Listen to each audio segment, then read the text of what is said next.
Iran-Israel breaking news live update. According to a source, Israel is prepared for Iran's reprisal at a high level. In order to replace the departing aircraft carrier, the United States will deploy additional military assets to the Middle East, Pentagon Press Secretary Major Gen.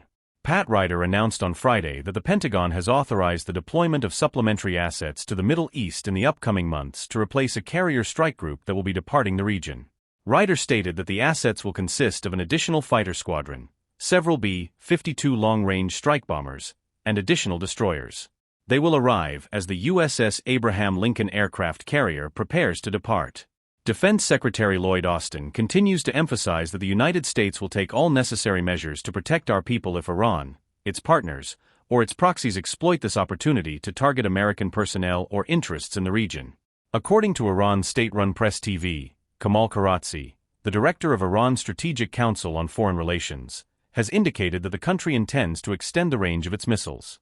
On Friday, he stated, "We will undoubtedly alter the policy of our military doctrine if the Islamic Republic of Iran encounters an existential threat," according to Press TV, which cited Lebanon's Al Mayadeen TV.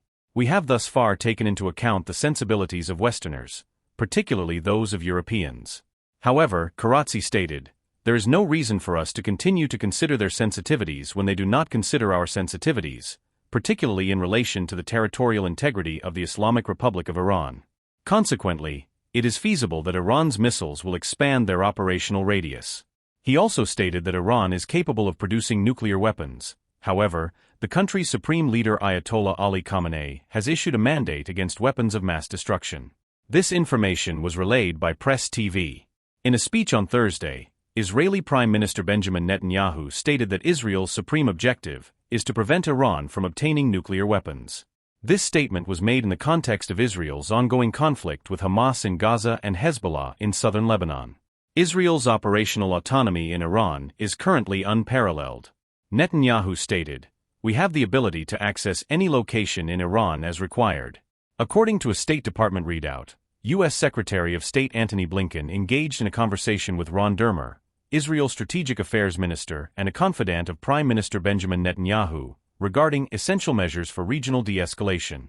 The Friday call, which occurred a day after the White House's top officials convened in person with Netanyahu, Dermer, and other senior Israeli officials, coincides with the United Nations warning that the situation in northern Gaza is apocalyptic and Israel's ongoing military operations in Gaza and Lebanon. Additionally, it coincides with Iran's warning of a potential response to Israel prior to the upcoming U.S. election on Tuesday. The readout stated that Blinken emphasized the significance of concluding the war in Gaza and reuniting all detainees, as well as establishing a course of action in the post-conflict period that enables governance, security, and reconstruction. The report continued, "He reviewed the measures that have been taken to improve the situation, discussed the dire status of humanitarian conditions in Gaza, and urged further actions to surge aid to civilians." Blinken provided the Israeli government with a 30-day deadline to address the humanitarian crisis in the war-torn Gaza Strip or risk potential military aid repercussions in a letter last month. According to the readout, Blinken and Dermer also deliberated on ongoing endeavors to achieve a diplomatic resolution in Lebanon that enables both Lebanese and Israeli civilians to return to their homes in a secure manner. The secretary reiterated the United States' unwavering dedication to the security of Israel in the face of threats from Iran and Iran-backed proxy organizations. The statement read, "Group of 15 United Nations representatives issued a warning on Friday that the situation in northern Gaza is apocalyptic." A letter signed by leaders from UN organizations, including the World Health Organization, WHO, the UNHCR, the UN's High Commissioner for Refugees and OCHA, the UN's humanitarian affairs body, cautions that the entire Palestinian population in North Gaza is at imminent risk of death from disease, famine and violence. For nearly a month, the Israeli military has imposed a siege on northern Gaza. It has resulted in the deaths of hundreds of individuals, the destruction of hospitals, and the attack on schools that are providing sanctuary to displaced families. People are in dire need of food due to the destruction of croplands, the burning of forests, the decimation of agri-food systems infrastructure, and the death of livestock, the letter stated. At the outset of October, the Israel Defense Forces, IDF, declared that they initiated operations in response to the discovery of Hamas members nearby. The IDF has stated that it is doing everything possible to prevent the damage of uninvolved civilians. The United Nations leaders urged Israel to cease its assault on Gaza and on the humanitarians trying to assist, arguing that the region has been denied basic aid and life-saving supplies while bombardment and other attacks continue. The letter emphasized the importance of adhering to international humanitarian law, which encompasses the principles of proportionality, distinction, and precaution. According to international humanitarian law, obligations are not contingent upon reciprocity. No violation by one party ever absolves the other of its legal obligations, it stated.